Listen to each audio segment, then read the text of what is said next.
Nkwa kubatandingira nteekaniza olubazo Hakitala TV mabara Julius Muhendo we bali kuba akaisumikano werindire Hakitala TV hona halo kali munyamaseze embaga nze za Bunyoro Kagadi Kibale Kiryandongo Bulisa Masindi Hoima inywena kwa kwenda kubara mukyoni bagamante musibire muta muyirire muta muraire muto kusikira kaire ko kurulira inteekanizeno. If this is your first time kuba not watching ekyo ina kukora toza ina kusubscribinga and of course liking so that tusunga notifications za programs zetu zona zitukora ikiza ndamuki habali kambonseri batoza sente mbaharabu nabali Bungereza nabali mu America okuhona kwenda kuba ni baramukiwa ni Bagamanti. Thank you so much kutekinga gakaire no Gamati Lukorole Kitala TV. Tuli mutekaniza olubazo eno akuletera omuntu aine kinte kyakora aine kinte kya kurubasa ino ekite kyakozereho tusobole kuba tumwegeraho tusobole kuba ani tweyongeraho natwongera mu amani naite bintu ebitukukora sentekaniza niko tujja kuba turubata tutinku kujukizaho Kitala Media abana bakola videography na photography amukoro yawo yona bokuboine bisinano itaga bisane birungi itaga video enunga mukoro gwawe toza ba Kitala Media nayi wakutaga bisane photoshoots ina birthday ina mukoro gigona gukwetaga bakira namba isimu 078 ina kienda na 295 asat na 5 inkujukizo na kabare garane sembera ine ebiro kwezi bitanu ukwezi kwa 10 weteranize hali kabare garane tugamba run to celebrate a hero emanzi yaitu kabarega toza kiro kino gendo gule akiti yawe yitwale ebiri nekichweka yonka tujja kuba Boma Grounds Hoima ando mwaka guno tukwenda kuiruka ku ranti tugule emiti tubyale emiti obokuba no ranti ya emere hindukire musana gukwaka muno global warming musana gukukya muno abantu saba Kabarega Foundation bagamba leka barugeyo basobole kuba ni barwanirira obuhangwa nibabyara emiti okusa kubaikira namba yesimu akwetagire kiti kamtuleze namba hano osobole kuba no batereraho otunge kiti yawe namba yesimu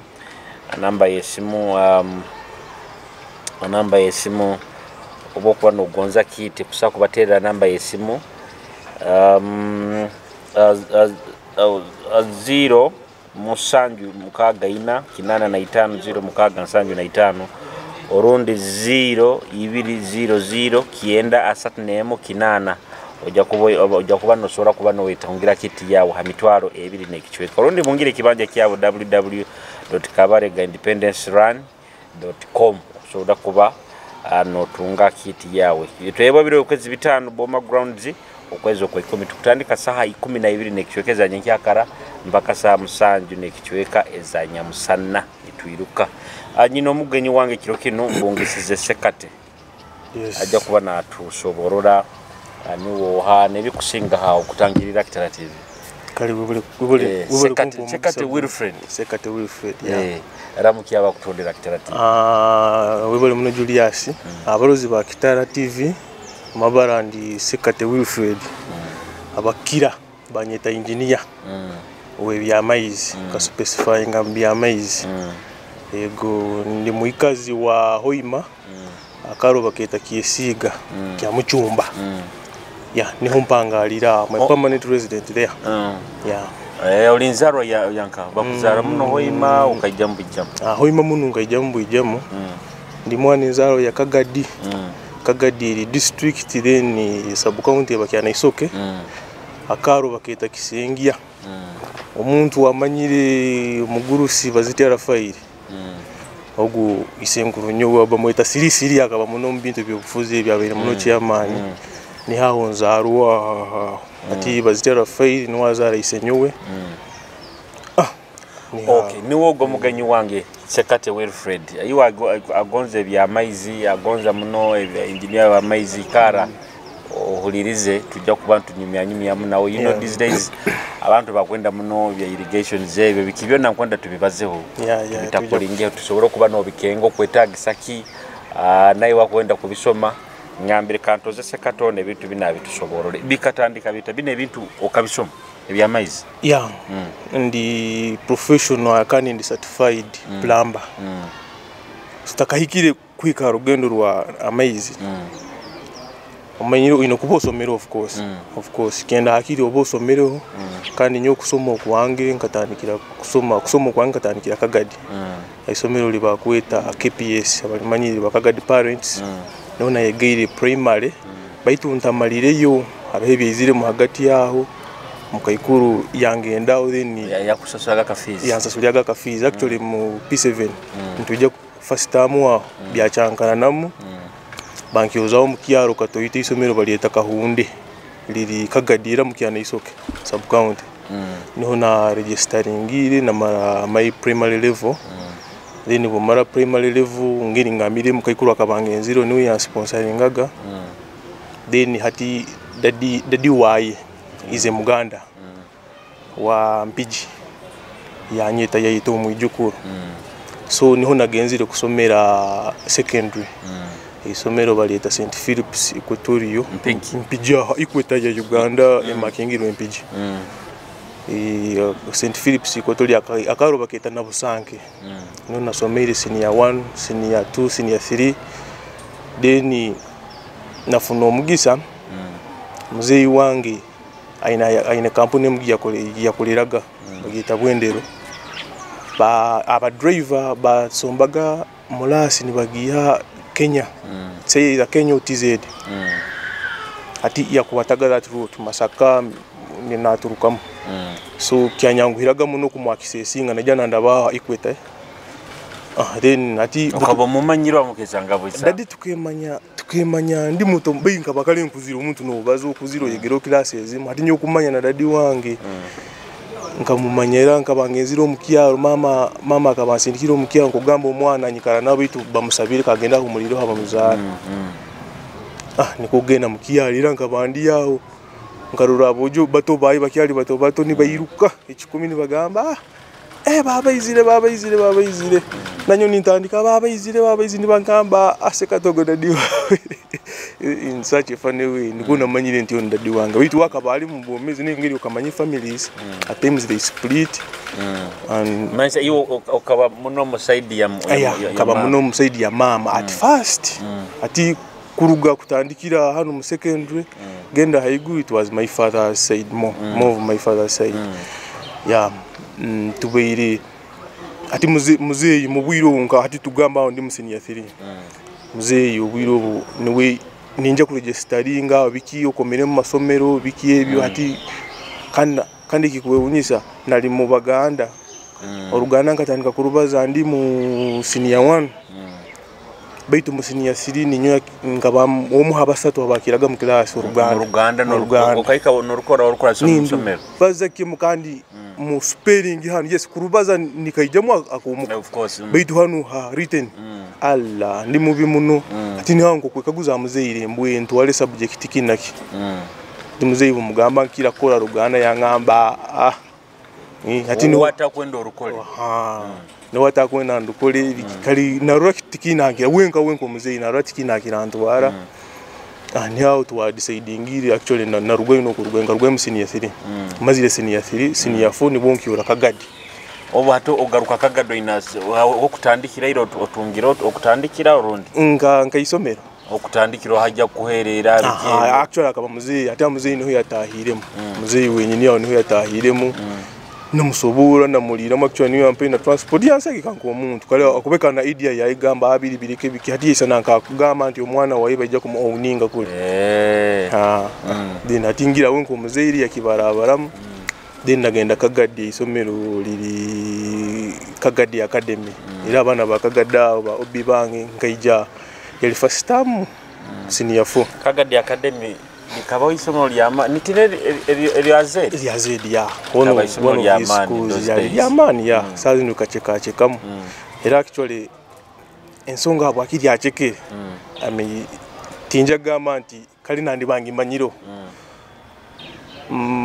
Kagadaho ero basoboriyo kabagamba sekate mbwe sekate yasomere kagamba manyire there is something that happened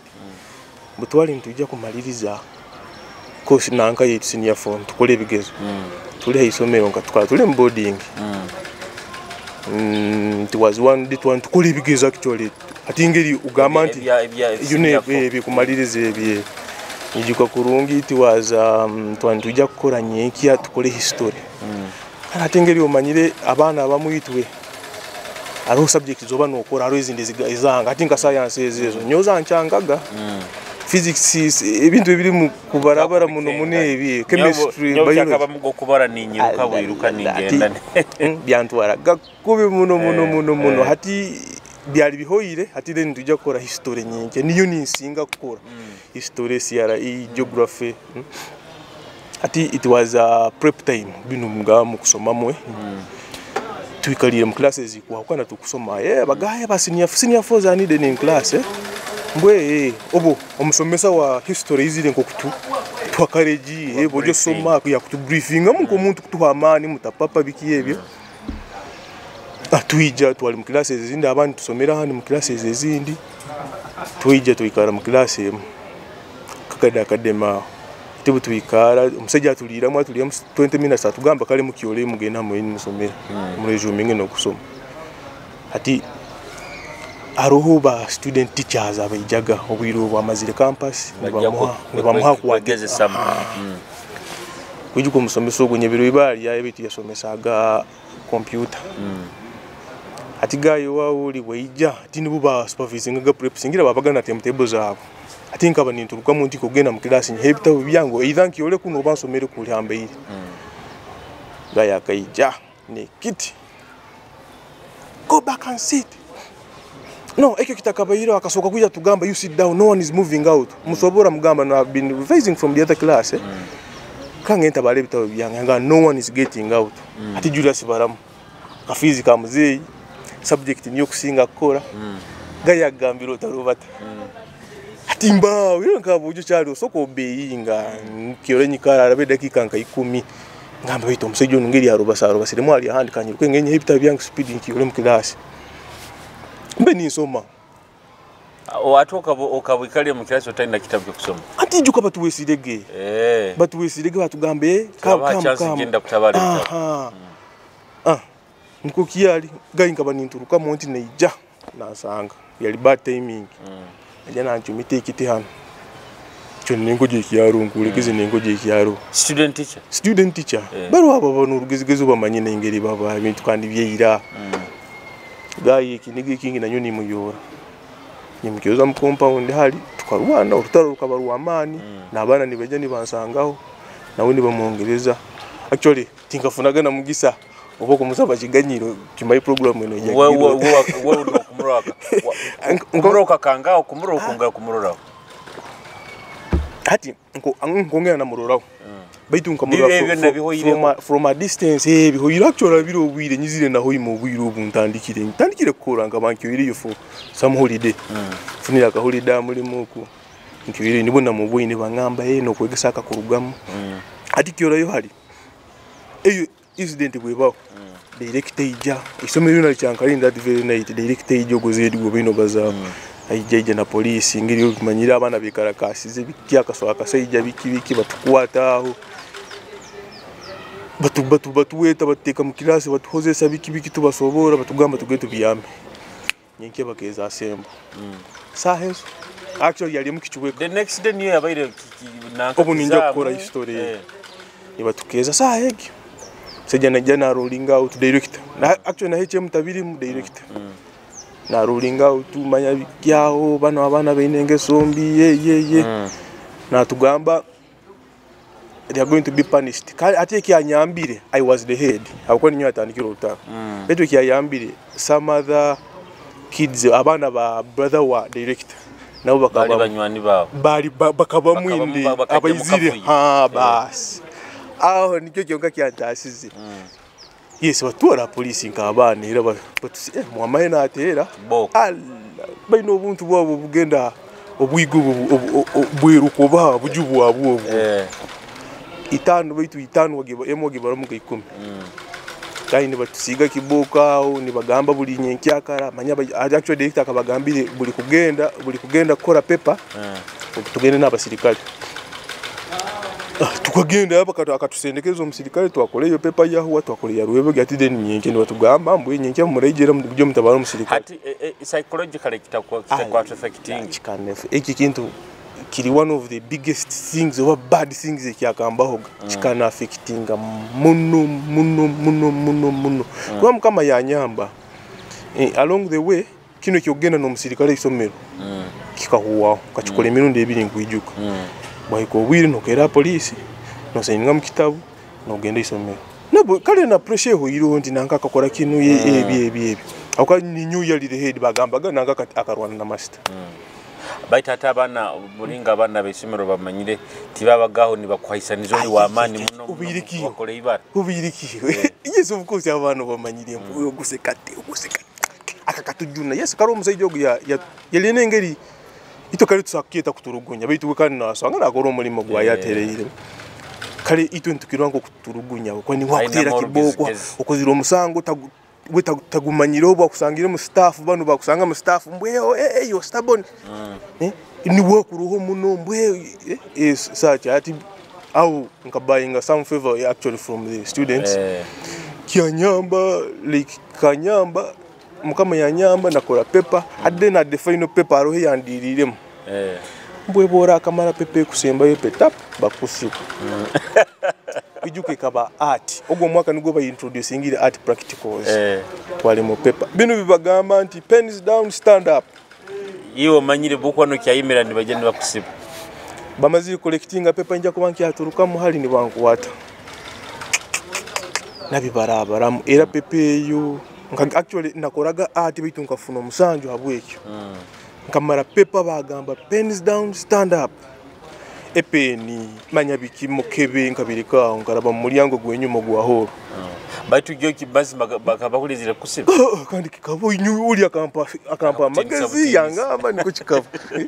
imagine man ati era ningitemba boda paka mukiyaro ati nagamba obo ogenze kwesereka hani kagamba likamanta bale muka likabanta bale mukati manyiraho muze yaro nankaro abojo baro kale luckily enough but I following up mara senior phone kuontiyo senior fewa actually eyo scandal buyabayireho nyunku nihira niyo leterize ne isomero ku following up abokuba director kabakitire muno muru kandi hechemu na Roranti omusomesa abireki munsobi bati umanye ebyeyitu omusobi itu uyunko mwana toine bubalizo akwanka funa nekiwe na sazi nko jongi yagini hechemu batabukana eke batakirole bo batakirole ya bitu hechemu akakirora akwanka ikana kimusoboro anko wange hana ikaraga yagenda ya musobora babaza nawe bamuga inyusaidie ntimugibo ine bitu omwana ine kitichika actually yantumisire kitichika sigara muno omuntu atinyo bikimanye nti nyine kihoya later ntamanya alimu akati alimu akati akasigaire muri kati bya musobolere ko nawe nko muzeri bali mera kwatagana actually bayahukana the chairman Mr. Waiponi then doso bana deputy bakole isomereri yapo atoli bwakole isomereri ijuka akabale the master wali no isomero for 11 years more than 11 years akole iriya kuba nagenda na mani galigona yatwara abana isomero hibali yairi nyeberi enyuma eruguru ya irwaro lya Kagadi hospital so ibali ndugwa mutwe ambe Mr. Waiponde Ronald New Year teacher wait by then obusumyoro government isima takali twayita ikaberi mbagambe eberimu bitu lili ya private bitu erimu ntima inengeri babikoramu but bitu nikubuhura ni bagayisomeri government owned but bitu no sanga ni mukusasula ya kasente timaiki abaga kita tete my details bitu bagamba government erimu hati senior 4 ogikozere senior 4 huwa mzee yakwenda kutwara msenior 6 oba hati ebi byona bihuwa ate kyanyambi na mzee yekintu kyatachikenge kikamaliwa saidi ya anko wange azaro na nyina nyo mukuru Kibirango Richard Kagadi ya wa computer wizard so kyatakora computer senior 4 bwehuwa ijukangire mukiyaro hati tindi kuno saidi ya nyina nyowe ni mukiyaro muise nyowe dadi antirire simu kima interview no jagirora nganka mutirire simu ni mukaguza kikigaruko ene kigambo kiyangambire ekyanyorekeze ekyandetire kurura reality munsi kangamba umazire senior 4 nkuteyisuwire genda weyiye na nyo konta hikeyo ikigambo ekyo kikavuga mu bwongo bwange kumara ubwire bwingi kandi oba kandi kikanduma but nikyo kya motivatingire kuba nakikindi saze bwakingamba atinterera aro jeja wange bamwita abuli maga ali burunzaho aba burunzi mu manyire mugamba we dadi yangambire kitina kiti dadi yangamba manya jeja ngamba mbwa sekati tujja kutwaro yego busomesa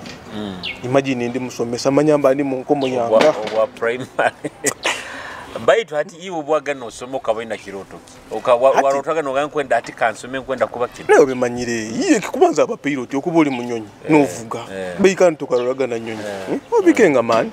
ebe biba muno no rota byokorota baitu reality hikane kikinga boy reality kakikinga narura natina tandika kurule ensi nagati abana ebijambo byagarukire yuka abana abasomyo bagamba nyo wempire choice neno ngenda kuno ati Saint Andre ya actually Manyaro Saint Mary's Kitende Saint Edward Zibukumi man I don't know bitaho no I understand the situation ebizamo bigarukire abandi okubarwa bakwetekaniza agenda mu iwe oliya otena kunira man inkabaho then luckily timaye kama kiyakozire towards abana nibajja kiuramu ise dadi yakanterire simu yangambe sekatembwe mbati nkwendo ogendo soma amaizi mbwe ati nterera muzeyi wenyini angamba sekate nkwendo ogendo okora amaizi ekyo nyongamba oba mukama niwe yakitekanirize ati nkabandi yawe mbwe haro bene bitwikana nabo one of them is actually Alihalik plumbing services aine duka hano is a great plumber niwe naterire hati bobe then ngo kumukaguza ko kumwekaguza ambo bojo we bangambire soma amaizi bagakoraki yo magundu gaga go soma amaizi iwe kigambo gwahuraga nti date soma amaizi obunki yakwizire embageri hano bumugambe mbwe hati toze isomero actually hati chance bwempa muterera ngamba na nyunsoma plan actually akangamba nanyo ni gonsoma twali kahunda kisaha aho ayizire mu holiday tuliyo tulingogaru ebage mukiringire mukuru abakusamba ompira baheba Brian abo niba training aho tuliyo kukiki yanga nanyo ni byonsoma ngaha tibetu nyoka antarabire kurungi sciences yangambe bihuweho kwa yes nkazira abayitu atali kumaitu twayendaga buti twayendaga bubiri busatu ngambe bihuwe bajaji ku hakosi mukaguza kyo yegera nkamba ngamba Saint Andre tira mzee mugambe isomero ndifunire bitu nkwetaga transport igiyayo kuruga kagadi kwika kakumiro hali Saint Andre koki haibale koki no basomesisa ya chola aliyo vocation institute no ngi Saint Andre vocational training institute koki haibale ngitemba taxi mpika isomero mpika yonsanga register bikibikimbo enkwenda kusoma amaizi nyowenyi zire kusoma amaizi to museje durangiri ampa admission ahandigiye kigambo plumbing ngitere simuntakarugire nawo mugambo wewe ino wewe anu bahandikiro plumbing kandi nyonyi nkwenda amaizi museje ampindwire kosi kikimbo aniyo ekoti ongenda koki mbayo miaka 2 kosi miaka 2 luckily enough kale ya muzei na bringing in fees school fees ati kinu nkwenda kinspiring like omwana wena oba okangira senior for agenda institute nkwendo iyo koma mukale at least speak a leaf in mbozi yange eno oba inspired omanya nti you can make it antaba kusinga batekereza people who can make it niba bagenzera ma university yeah actually you see the roman kan nyenkwasa kwasenya how we how kinigaba abokuba ogyano kirora ati take for instance nkasoma omwana asomere course ya miaka 2 after senior 4 then wa mazile certificate level yagenda ya advancing diploma ati wa mara senior 6 yo kyali senior 6 ndia bo mara senior 6 toina ka certificate then ogenda ha diploma butugenda hali kukuho omulimo tukagenda no mu interview tosakunyijamu nyowe nka kitandikira kaneje na kya advancing diploma hati wo kitandikira ati nyina aro one of village mates nawe rakaba namugambo tagenda mu senior 6 gireke bwana bora bano ojja kukora nka actually akaba nenda civil engineering namugambe bwana nenda kukora civil engineering diploma ba university what you do genda osome course ya building hansi ogimale 2 years eyo niyo emyaka ali tubale nti obeire mu senior 5 then wagenda mu senior 6 omale ogimale then ogende ha diploma okubuli mukugu tokuinga nono amaze senior 6 abina asoma manya Napoleon manya biki bintu bitagana by the way na point yokubaza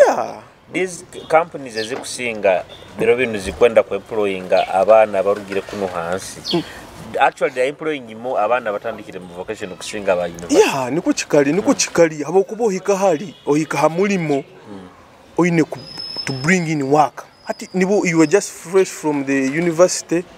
toyine na kabako ground kona anti kyobeire nokora anti okikozireho notandika ku applying niba abohura bazunga ne papura nazunga na kyo nazo nyuko rugambo tinka koraga interview yona urya kumanya umanya gamba toza kuhandika CV kwenda wala tinka koraga interview yona tinka tina na ka applying gaga bitula bakimanya umanya mbwe ize bari recommendations mbwe kwenda nankara kolere kintu kino tirira nanka no gena no and you do it na gamba beta ati boyjo tamanyire ni unwa batandika gamba olingo oli hamulimo oli ha YouTube you see that black wire no sikamu hati iwe so can't at my university ga Uganda ga kasisabana they are doing more of theory than practical kandi hali ziba hands on practicality ona kuteresi mumbwe pampo enwe kozileti neti no mugambe ejikuwate hano mbwe inanke giri starting mbwe overload nankire mbwe nankoti ati we mbwe pampo enankire neti mbwe linda kanje kuterere no kiterere ondi mbwe ati mugambe kino ati nofuka mino bandi kandi wasomero ne papura oina na degree ati kintu nkekyo mbe ninki agamba hali enyu nanka St Andrea koso gya gitandi kosi nkagikora ati numu mu secondary tina performing aga no kurongye kiri yaho bitu hano habwakiri muziki yangambire nkamanya nti hati guni gwo mugisa nyine I performed very well actually ndio muha abana ba performing mu plumbing yone beiro isomere ndio muha abana ba performing this thing we hana but obujulizi buliyo sakuterera principal ko kyakakusobora baitu kubesinga hali kiri kosi yekaho kosi bwewa urundi hano kagenda yo manyire nena kuya andi nicyo kiri muzeki yanga muzeya kankangamu yangamba ayo mazisini ya fonku teiswiri weyiye ati muzeyi akankangamu ekyo kyankanga namanyanti ati bonku bizania nkahona genda mbusomesa nankayo yo mayi kutoka na abana mbuki pukwa yatundanga kuzina bizina mali obana no mugaki pukwa yati na yemi titingujoga mutibuli muri mugobe ati nyonero ramoba nande biro bandeni ko mbana zingira omwana omukono kubumba ndamo bugumisiriza ndamo bugumisiriza itwe bitu binu we deal with heavy stuff museja nyina amani gange twagenda ga musiri kulima ntulima ati kando kiole mukutoka no bwana mbukipuko yati ati bunda kiboyi nekyo nkihonere so I had to give in all what it takes like enough I performed very well ati yao ni wundu kagati nkaija hoima kukora internship mayumbu mara kosi baba sindika mu field ugenda kwegezesa training yao training ufune it's also part of the papers we do training industrial training with a paper what I have forgotten nikukuija nkaija hoima nafuna chance nagenda bwendero dairy farm actually I want to thank the management they have ampire opportunity akwa biona kiona kikiendi kiona kikwetolera abwendero kiona kitolera abwendero abakutondera Kitara TV tukyaina sekate Wilfred akutunyumiza orugendo rwe as a plumber kwika hana halali of course bintu bingi byokwega nkombusigazi aina kyakutoza kuba aina kyokwenda kuba oine kyolisa hazino abantu nyumye ebintu binu just twenda obaho kyokwega obeke kyokoma sometimes omuntu sakumurora kira kubagamba nti you see us today but twina ali turabire twina night organic Not until someone tells you kiki arabiremu, that's when you understand. No gamba na nyonki sobola. Maybe na nyonki sakwika. Hati wajja Wendero. Yeah, wajja Wendero. It wasn't easy. Agwa akasente hano nahali remember daddy ti abahugo munaba out of the country yaga kutira simu za istaro. Ati no tera step nyine step wange. Kuno kajoina womanyire. Ati kuno kuija daddy wange yakoraga kuno. Era kangamba ambu ayijamuka no yakufunire no kurara kandi hati it was a difference we yali amanyire nyizire muka kwanga mugangu ija kole intani yangamba tujja applyinga Bwendero kuno paka bajja ko tu applyinga nkayisomero butuija atideni onfuna transport nyija atideni nyizire udadi akaba amanyire njagendo mukaina is a permanent resident ali Businsa ina makabu sinsi ati nyowe kinakozire ngeri twalika group ayisomero twayikoramu omulimo tuli bantu bana actually we were three by then twafuna room weki titwabya magatu waguwaga bugwa fune faliso ni mugiteka onka kapeti ni mugu safe kete kichayaya ali maybe okweyiya ati daddy by then akabatali within the country akabage travelingire atuira magendo batabaraga I think molasses kuruga out of the country Kenya or Tanzania ati nkabandi yaho naterese mwakyo mwe ati kani bangato limukana mgamze ya nyina hankuikana afunira hankuikana mwe nenkukumanyira muntu mukuru yampu wa actually twa meeting aga mulimo mwe ati mwezi no muramu ninkaguma bichonga ni mukoleramu abo wawe kuikara ali up and down nabayo Bwendero twaturaga nabo bando wasabire bako ya lucky enough bakampa kandi bakampa bali batakimanyire nti uko dadi wange nako actually bakakikenga bamazi no kumpa omulimo bakabatakimanyire bakakikenga bamazi kumpa omulimo kenga nti no bakakuwa omulimo bakakuwa opportunity ku ati obunkwija bubampa opportunity ku training ati aho embaga ni hetandikira ati era hano omuntu wena omwana wena obo kusoma engineering nekebe ko sendi yona hano ni hembaga izira iwe oija for training iwe ekikuli mutwe ntiyanyize ku traininga mpeyo makisi zabo baitu training yewe hoti abana batala aho ni omwana akaguliza manager nsakufuna ya kalimo chonkati wabe nabitwalira mungaro oti oba ino bitwara by the otakuteka yo mutima ya otakuteka yo mutima akwito kituba ntuenda ati I was a manager there mani kulira plumbing section kituba ntuenda omwana kuteka yo mutima situkwenda obumanyiro batomanyire ekikuru kuteka yo mutima mwana mugenzire kora unakaguza manager kanukaki manager kanukaki no musobora kanukakora kata no musobora atugwa bana kule cyambwa he has the will to learn nabo kuba muri tainingire mbwa okusindika akozire kya stamina nkaba hao twa traininga yeli supervisor wange by then Misaki Omuhendo Jackson actually is one of the great plumbers hano mtauni akantraininga kurungi and he had trust in me abako nabaganine nkabanta manyire nkabanine kamba mbwe amanyire mbwe ati nyina ka trench kange kanu kakuruga hano nahali sindike yo asekatajja kamaliriza and he did nikaho ekintu ekindi usanga abana enjure kugolese enjure kugwa nibo gamba tikichukanga kino amaizi hagali tanga amaizi gakuseseka ati unoga ati enjure kugwa amaizi kuli nigaseseka company kuba nekola galosi fuki okwekaguze iwe nko omuntu mali bunkuteru enjura nkomoka nyata libumba ati nyowe bya ati nyowe Julius enjura tesako mpaka nakola kinkwenda nyiro bondoro muhando mun uli urona kutese munagambo byanka ati kinasoke kweteka mu hati nyonko omuntu akiri namanyaka saha bukarakara sisikara kangule waterproof esimbu era sisikara ekangule eri waterproof orona abantu abo kubokora maize ndengiro ngeganya nokora maize nye yaye kintu kyo nekijja kunemesa koro mulimo gwanga hapo niho kuye 10 enjule kugwa genda ati tukora siweji mwana naijana najora ka glove nikakanga nkamutingama mute protectinga najora ka glove nikakanga nkamundeni hakwenda kuata kale hali haraira nayeganyirira teine turu zao kuata yo omaroge no nabi omulimo guhu ebisigero rabirura hanyuma yes ekyo kyonka nikyo kyamkipingira up ati bino ebintu bino bya plumbing tugambire basically bitahamu bikibe ebintu of course bibalizo bya sewage byaki what exactly entails mulimo ati plumbing entirely tukola kale abantu kibakira kumanya eri tukola kuturubasa amaizi actually it's moving liquids na amaizi liquids tinja ku specifying oba amaizi sakuba sode sakuba ki all that's plumbing then na sewage disposal in a proper way no ikalire mu kikaro kikunyirira yisola agenza ko isize toilet toine kyobulire it's in a very convenient way then hatumu tugeitamu ruoya sakoro ruoya steam steam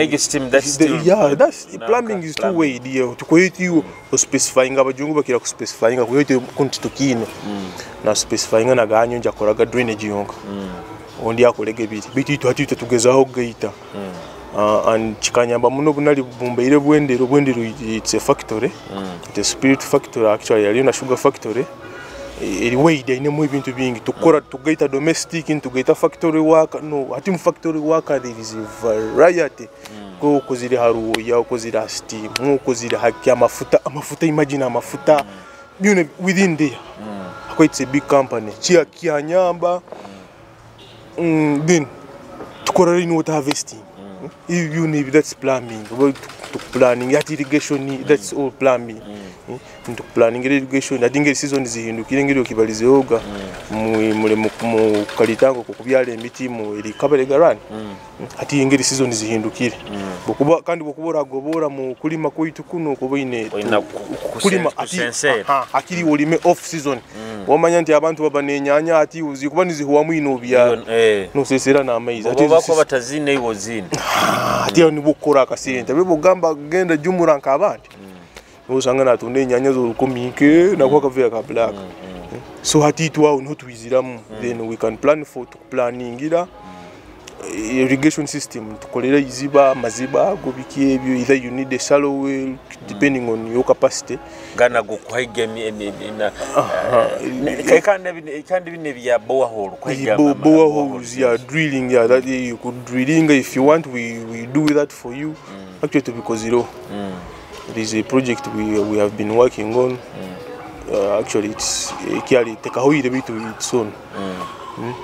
so hati now waizire bwendero bakuretaining kukora like enough actually na link hadi mu training ubano training bakwaya ka sente bati bakwayi bwendero kiyekora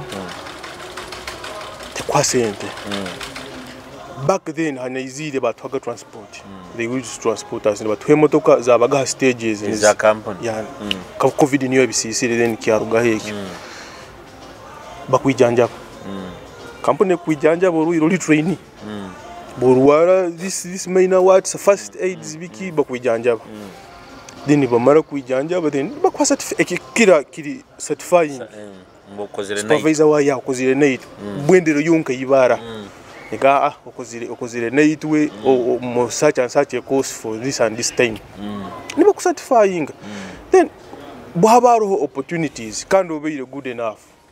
they retain you that's what happened with and you batanyeze na kunyeta already nkaruga okay hindiriram kabaho chance arom seija is a technical man ali mbamwita amoti sam he saw me yabaza na supervisor wange kana supervisor wange already bamugambira akasaininga gamba no is a good guy to retaining twali together with some other two more people na sazi no bakiyaliyo Sam na Paulo abo nabo kaborugire kuri nabo na ati bonta ruge nabo koki bo bari ba Saint Simon nkabasanga tukesanga kuno nabo ba retaininga niko tutwafunire emirimo then along the way ni nkora ngambi nkabani kamba nkamanyaki enakuyange namanya afunire chance actually tukiyakora na intern tukiyakora training bwendero twagiroga nka advantage first bakwagemere kwa mutawuni hano baramu orugire kagadi kulia oyizire hoyima kibakikuru no kwemere atawuni hano bakolera kulia no kubyama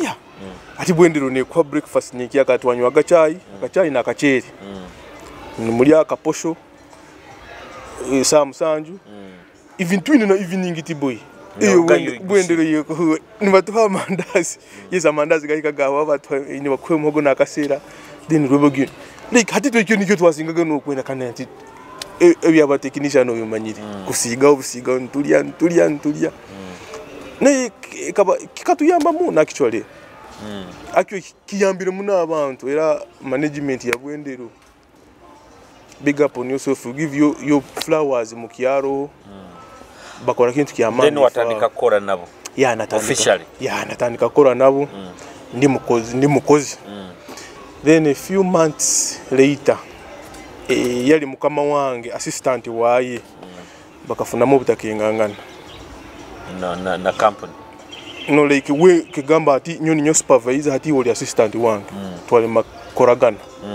kandi nyo wendo I was promoted to be the assistant of the boss in plumbing. Assistant supervisor in plumbing. Nikimaanisha department ya plumbing inkoto muno. Inkoto. Bwendero is a very big factory. Actually, alimu kusanga ba welders there over 40 plus. It's a very big thing. Ati ito ba plumbers by then twali kali bayingi muno.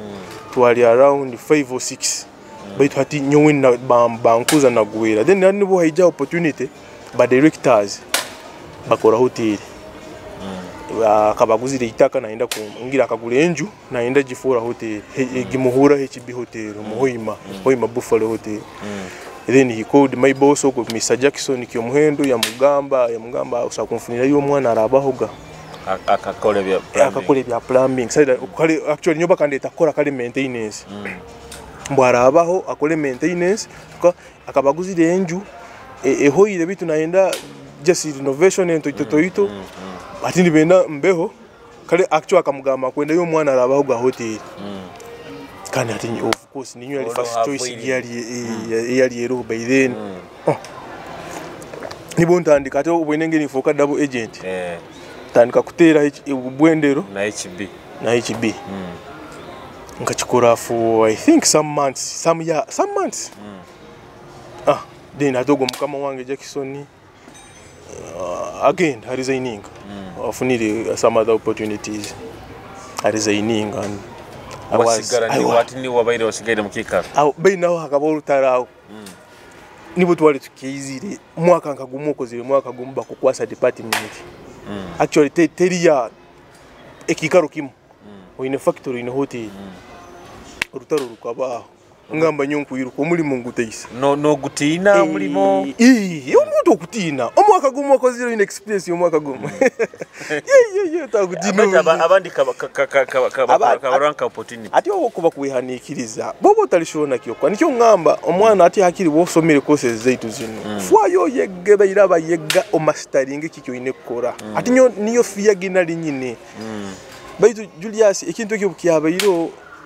mukama wanga agenzire banteiro era amoti Mr. Museja bamweta Mr. Bitura Albert is the general manager Gwendero right now akawiro bakabali HR akanyikaza yangamba no you can do this namugamba nyovya narahira ati kare kyasingi kumpa amani de mukama wa hotel atenyi John Magara naona kwikiriza yali nanyikiriza mcyo kyampaira amani otherwise nkavanyo mana yirukira bantu izo batakundura kana nanyikiriza yangamba no you can do this tubira hotel tukole milimo nero bata no you can do this yanyikiriza then all of a sudden ati in his guidance actually atenyi kusima I'm giving you flowers okiali momezi mkama komgisa in his guidance nagena nimpikinga ati ni namanya nti manager yirabya ati manager baterisi muno kwa tatu manyo kolera factory kwa 24/7 kumaisa nabora boli mukoko boli hamulimo ati atenyi aho niho yankuwatiremu atenyi John Magara niho yankuwatiremu yangamba ati kinu ine chikoroti manager yirabya ati manager akora ati no kipinga time ati muno ba engineer kitugira kora dressing code yetu ebanfu muno titugimindinga of kani nyonka bankine nkeizire yinta ninjoro silipo nindu batanyo kunyumizira. I remember one day it was a Sunday bino go chiringire mbwakiro kintinja kutura, then something happened at work. They called me the hotel banyita ya ati bompika hotel anyita ngamba no anyita ngamba ija ngamba tiniko bati bajuwara hatojuire nka DJ ojuire nka ngamba njuire kebe jazo kya manu kemikono ndeyo wiro waka bachovulete yanga no tiniko bati bajuwara bisati bino binta misizi na mugamba atenyi esati zino nizo zonkangira nyine bijaze byange bikemuko kanyuni ndura it's international ngamba tinyangiri but a profession yawe ikomugeta international ati kujwali babona nabo wabo yangamba a profession yawe oyinokuba no jwala something in line with you actually inokuhindwa dressing code sate zile ka manager nka manager then all of a sudden nagena ni picking up actually akan omusejo gwa akana devising amuno like akambera onka actually is one of the people who built me yamberaho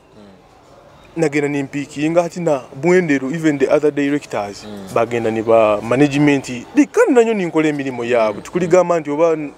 kubabawo mono but I used to produce kintu kikuba kine kolebwa anyine no bwire bwo kuikara ntekereze ngambe kikisa kuleta obuzibu you troubleshoot and then noga akatuhinduremo hano kintu kisa kutuletera obuzibu na engaging in with some other directors, director Kato Edward Magara, director Bob, director Edwin Baboli, all the managers bona bamanya like ati natandika kuround na setting hati HB yawe netandika ukatandika nayo HB ngatandika nayo nikimaanisha everything to do amazing branding HB amanyire hoima Buffalo Hotel amanyire hoima Buffalo Hotel muhoima buli kyo neki amazing nabuwa kunyeta nabuwa kunterese mu kyaruga muturo mbwe kino kakikora hano gukwata hano na hano mbwe amazing gakuseseka hano mbwe genda ha connect net ujya kurora kavaruvu osi soki ntaina muto na binu byona bya swimming pool bikibyona bizirendo hano ha swimming pool agimurora akabaho hinjo then the idea yeija twarumba director twambwa adi atenya bakitakora swimming pool bakitwa na Robert one of the electricians a HB amga bakitakora swimming pool yanga swimming pool wekora twali tumukwatira ka video ka hotel yemu swimming pool yangambe ati abantu abasasura zingambwe go mukicho kandi we someone who bokubukasaboka muha why nakatunga na hala kutunira abosa bakusinga yakali ya making a math za yaro na turuka yagambali the project B of course now myaka atenga oli na bwendero nkajikolera nkaruga isazi I'm right now independent waitu nkajikolera nkajikolera myaka mukaga 6 years kuruga it was my first job actually myaka mukaga actually it's one of the reasons I work in a gaika soke nduge yakankaruga isomero nagenda bwendero njikolera myaka mukaga naika nanyuna iralikire nagamba I'm in one place for a long time nagamba wewe waenda gamba ko hindro utasarara actually recently nkanimbaza one of the directors directed doing yangamba inankaguza how is it over there akwanka basobora nkaikara meeting nabaga I want to change tinyine kizibu kiona but I want to have some change mbeira hanu myaka jino manager yakirora it was genuine yaga it's okay namugamba ibeitu I'm around if you need me director kabana nkaguza how is it over there namusoba namugamba since it was Bwendero was my first job I think nizile mu field it's somehow challenging it's somehow challenging but it's manageable kandi kuno bitu muno no field iri ncheke nugano bakole within hours of amazire rather than kuli ugamutanikire project eja kumala emyezi ngamukaga so that's it nagena nimbamu sazino I'm running a plumbing service company outer plumbing services mukora buli kimu kyonna to do with plum kintu kyone kya amazing kyo na we are handling bintu kyebi ku challenging mulimo gwanyo challenging mulimo gwaitu muno this outside life orugira life gimbeiremu mu company kali tinja gambo oba clients kuba nayenda yomanyiro oli kuwete ati Julius onyeteiro omulimo kangamba angwe nonkolera enju yange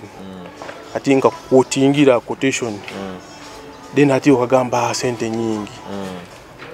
kandi ati nyoni ndora ejja kujja kuba guli standard ati iwe kyo kunsindikamu nkole nikijja kuba substandard bekanda ati omulimu kandi ati omulimu ninkola kiningwenda ano yesanga abantu abamu baplamba abamu nakola omulimu guli substandard abakoja siwo kyalafunira kachansi ko omulimu ogwo agukozire tigurugire kurungi habwa client kiyamukoleye natata abandi bakusana abandi batekezo bakwotingire oteire munezo obusuma kana tuzo obusuma genda wegulire materials think ino kizibu nyo ya leka nkwotingire nyo kurunkotingire according to ni ujja kururu omulimo galinka manono gambe ni umanya abantu abetezo obusani mu toilets za ni uyikuko weteza kasani atali gama nti ati kandi nengende ga hoteli yananka ni boneteza kyonka okimuteka iro mu kuteka iro mu wawe no ba free nakyo kandi manye nankole system iri nka automatic. Let's take for instance okwende iziba tuli kukoleire ati na nkuterere mu pampu wamaze kutera mu pampu tinkwenda amaizi gahuwemo gendo oteo pampu nyunjo kukotingira omulimo amaizi bugara akendera neteka yeteo bugara ijura yeheho omale nemyaka otamanyine nti bitu bujo mutanga yange muno hapa muki ati bo mukotingira o that big naga ati wakurura mo genda hali okora akantu ote opampa amaizi gahuwire ogendo oteo oligenda kutama sanzi kutaro utandike mbutu leta amaizi gekimotoka kini costing kanyo nkuba ninyenda nkole omulimo gukwest obe stressful ni obo gamba abantu mbwe bojo moja kankolero omulimo gwange guli so basically ni kimwa kitu kyo sanje yes ebindi biri manageable ebindi milimo ati nandigambira challenges bitu buso omulimo gukunde makora wandigainti msankafuna akalimo kagaga ya new yandi be challenge bitu ebindi ekyo kyonka singa aba clients bitu baterezamu ekyo otherwise ebindi kwiza quotations ati sasa kitekereza nti obo kusagwenda kino bokubota kunesiga kandi which is not an issue. Choose your plumbing shop onyetembo kibani kienda ambeho ati kituendera tubeho like ojagamba ano ngambire PPR elbow aja kwa mukintu kindi kandi atuika site tuike gambe mbwa akaleta bintu bitali kandi tukyole in that delay bumbaho mbwe PPR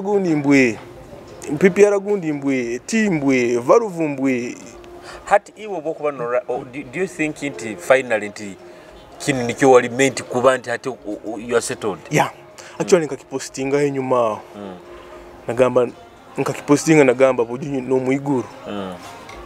nandi beirembe pulamba pulira liriyo beiririyo ziriye iguru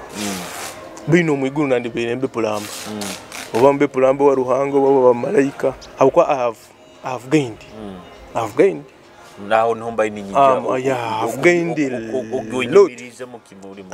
a lot tukuli kuehana but I'm a permanent resident sazi nyina amaka out of tini kindi kinakakuraga nyo ya mboino ni mvuga boda ijangambe we nanga tukakura no vuga boda gambo ukakora plumbing maizi throughout ngozira maizi ngafuniremo itaka kandi era ndi bwendero tinja abo kwa ni honkoleire obwire bwingi kuno mu field nakaba emyezi around 5 close to 6 mbeire bwendero era ba directors ba bwendero the Magara family please what I am it's you I give you flowers buli kimu kiona amataka genguzire it's bwendero muno funire ya magezi sazi nundugireyo ekakulera nkarugayo but look ndikunu habwakina hire kule ufunire amagezi actually omuzeire we naliyoko bo mwegesa we naliyoko nenyo abegesa abakwegesa in technical schools so gamba mbwa holiday no abana bahumuyire kange training bwendero tikina buzibu tuba training aba ati am certificate holder ntaye yongere ya diploma mbere nkiyali abo baseduginali nyine kandi ufunire chance promotingirwe but which I plan to do to be abukwambire manager. I was managing over 12 people abine hija groups abana ku training ntasayiningira report yawe ogwire tubintu training abana ba diploma certificates abantu abakutukira no bukuru which kine nyumirizamu n'abantu bembe ninkulira some of them are older than me but tubeire hamu, we have been together and so bwendere nkoziremu omulimo tinkwejuma mulimo gwange ekiruka kenyene Edward Kato Adieri niwe kimpaire free of charge abo kukora kurungi mulimo akangamba bugamba it was one day akante simu actually ayikabe yange gina nivuge kabe fuire yangamba manager tosako bano novuga pikipiki yenfu niko yanga ati niko abazali yanga tosako bano novuga pikipiki yenfu yangamba ati gitunde nageno mujya kamba mu million nemne mtu warabi nagiteka mu basa na mtesi mina mugadi pikipiki ngitonzi yande tirikiruka kishaka to in my name imagine ati nyumbazeki nasima okukora kwa yo manager niko novuga ikiruka kishaka inderongura ndibintu byo bayino okora byona final bayira abwendero bikibiki but character wise bike bikulinzire kuranti you have been successful muri mo gukora ikindinzire kubanza njya kiteka mukama God first bojo ikindinzire kubanza no kubanza abiri mukama mukama mberero bina nyoka ndi kumanya kikinkuwenda kana handugire borule nyumo kakena no maiso oba nchikunchi kugaitaho kandi ikintu ikikira ngeza kuteka henya hukana abantu bemba ndi nabo oba abantu betukole ikintu nikyo kimu yes ndi pulamba bule pulamba okusakura plumbing what I do it fast okole ikintu no standing out hali abantu ekyo nikyo bamanyiro era I remember one day nkabandi bwendero ndi bwendero ijukanga ngambi tube nkora bwendero na HB akabaro kutimba bisani bino bimusanga mu HB birungiye byakisika byakisika imagine tikiri mu field yange ntipo ya ndi no plumbing HB ne ba carpenter ne ba technicians bayingi manager obwiro housekeeper manager bani babazana director akakumaga mugamba ebisane byarabitere yali sekate ndi bwendero over 14 kilometers away mbo yaja bitere yali sekate kandi I make sure that I'm available yandiha oli akusa kumfuna andi kandi kiyakoraga mfukyo kuterera at least other texts but we need to do this and this and this and this ubulia message tuloy making myself available yes a message akumfuna kusa kunterera ati nikyo abantu tuwebo sanga umuntu engineer tine simu mwese mungu bakuba ine simu takwenda kwata mwerugire mu ikara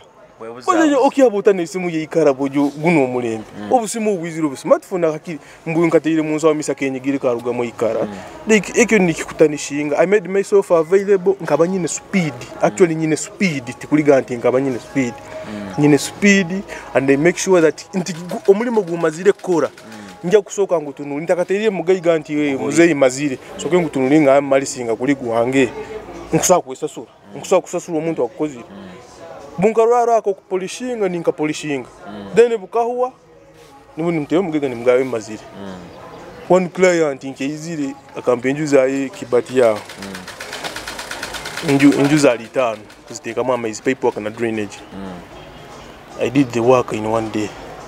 seja mtese mugawe mazire kanyine timu ya kanyabo jibange mbagamba no it's okay mbuye mukolera sente zinga ikirombwe tukolere mitwale 3 njaba hegyo butukumara umulimo butukora umulimo gunukaho bututakuwa kuba hegyo nikibe motivating no bahe chikomando abo jobende chikomando asaiti no bahe chikomando no leta amazing nigabo bana nibakahuve enju na nyewe ndimu twakora umulimo gwa museje na mutirira saa ibiri tukamara late saa ibiri gwa rwebagi umulimo gwa mazire ebiro bina twakora mukireke na mga amazi museje hakana butumara umulimo museje tangamba sento sapirege nyingi zendo muzabirege nyingi habwa gukozire bwa kalenka giranka disadvantage but to me I still win abantu nuko bakerereza but I still win yenkayika na musobura na mugayi soke kalinkuhiremo emitwale 5 tikine buzibu bitwe still akazimpamanyire ati akayika yakietegereza yagamba baitu abankolire enjuzire bakamara wiki 3 nimbateze muno kwaza batakwata abakozira amaizi genjuzire so kinyambira muno like making a sure I put a difference habuli kimu kiona kinkora kandi oba obedient no kujwara kurungi tuga kujwara kurungi engineer kandi ogendo joire suit ha site no tukumanyisa PPE ojwara obuglaves ojwara helmet ojwara ka ovuro beno nyuma bojo no kununka kurungi kuba yakono kurungi kuyamba sikiriza n'abantu ajja kuomba like omugaiga tajja kuwetambwe nyine kizibu mu room yango gende no kakiwetera kapa perfume buli yes ebintu ntunke ebintu toito niwe binkipingire. Yeah. Actually tinja na kukaguze kikaguzo pulambo omwana omuto akwenda kuba pulamba ebintu ebikusinga bibalize ebintu byone ya ati interview ntukuli gama nti oba kwehana oba koraki but at least someone komam kimu bibiri ibolole hamuli mu organization yokolera mbururo mbyo gamba ekinumbere ni chikora bobo ina boss wawe be available bamwesigwa be available yega kyokoro boli kapenta mbwe bitu manyenti machine yange nanka power sobwera chweka wayanja giyungo talinda kwetu amasanyarazi just no say chwekere obe multitasking tusembere tukumalize entekanza yaitu Orubazo Akitara TV nkwenda sekate otereze ebigambo bya ebikusemba itumalire Orubazo nebigambo biba bingi but sometimes abantu enda abantu babe bakwega tufunza sonza tumalirize nkwenda kutwara omugisa gunu kusima abaruzi ba Akitara TV kandi ni Mariani Mbagamba bambe subscribing likinga video yenu ejja kusasana haingi inspiring omuntu ni gisharing bokubo ino omwana wawe gisharing abe inspired agiliking like erubate mboze erubate tuimuki hati muno habo aba engineers aba takitufune chance mkuru Julius atwele platform deka tu subscribing tu liking tu commenting hiyo okura no gamba mbwe kinu gena mu comment section then ekini Mr Julius ijo ntoyirego mugisa nakusanga oli na group emu yokora nayo mwine kintu kimukozirege kinyumire muno you guys were smart niyo meaning amba kujwara kurungi hamulimo these guys were dressed ato kumura hantu tuli mu maizi hakuba tuli baitu hali hamulimo they were dressed in safety shoes bajwire kurungi kandi ariho ikintu ekikozirwege oba one of your managers oba one of your what impulirege ariho omukozi omwaberege vibe etembere omuya mugamba abo ana agena mu vibe into ngeke tukwenda compose atwe kijwaro kyeitu asoka kitu yaragira wasachita actually akinto kinyumirega mbege ni observinga so it showed that you guys are really professional and I love what you're doing endongo yongi kirizege mege so ati sekate abantu mumuhereze emirimo bahereze namba ya bakwetaga abaina amajunu mwetaga mamaizi abakwetaga byakibyona services azibagambire zakora muhereze emirimo sekate omuntu wena aloko oine kizibu kya amaizi okwenda kola enju zawe tukora maintenance na hotels actually an expert mu hotel maintenance kandi yenyumira muno uine factory kwenda kutandika factory Alta Plumbing Services tuli ha TikTok kuteka mu Alta Plumbing Services Facebook ojagenda ha Sekate Wilfred actually TikTok oyo oja kusanga yo content bano ga musawo wasakuba naye soma genda ha TikTok videos ziriyo byona bitukora biriyo actually exits Alta Plumbing Services then number yesimu 777 2027 81 au kuba nofuna 24/7 then soon tujja kuba ntufuna Alta Plumbing shop I think next month if God wills everything will be set tujja kufuna Alta Plumbing shop jakuba muhoima muno agati mutawoni yes webale muno sekate kale abayikaire ni batondera Akitara TV ntekanza Orubazo tubaire na Sekate Wilfred na tujimizo rugendo rwayo rwa maizi ekigambo ekya maizi ki bwakugambe genda kusoma amaizi nanyo sometimes wembani mpole ebintu bino abantu bano bembongisa ni mpole bigambo byabo I personally na nyomba ninyega mu bintu bingi muno of course and nkwenda kubasima bayikairoho okurugali tukatambikire getusente kanze kandi tujja kuba tujimaliza kano kasumi kenyini but of course lekamba jukize kabaraga independence run eyo kubajukiza bulikaire birokozi bitano kwezo kwa 10 aho mabomba ground zikiti yawe gitunge amitwaro ebiri next week of course tuna ba sponsors bayingi Adman Sauce tuina Capital FM, tuina New Vision, tuina Kabarege FM, tuina n'abantu bangi mu nabateire mensimbi na Kitara TV yenyini. Yija tuiruke tu celebrating a hero Kabarega. Bino byonna bikwikizibweho Kabarega Foundation kutumiraho Dr. Kisoro director wa Kabarega Foundation n'abantu bangi team nkoto muno yakukora nayo. Leka nberekereze amabara Julius Muhendo mbamulisa muya wa moli mpaka moti leka tutetane mutekanizo rubazo kiro kindi Mubai.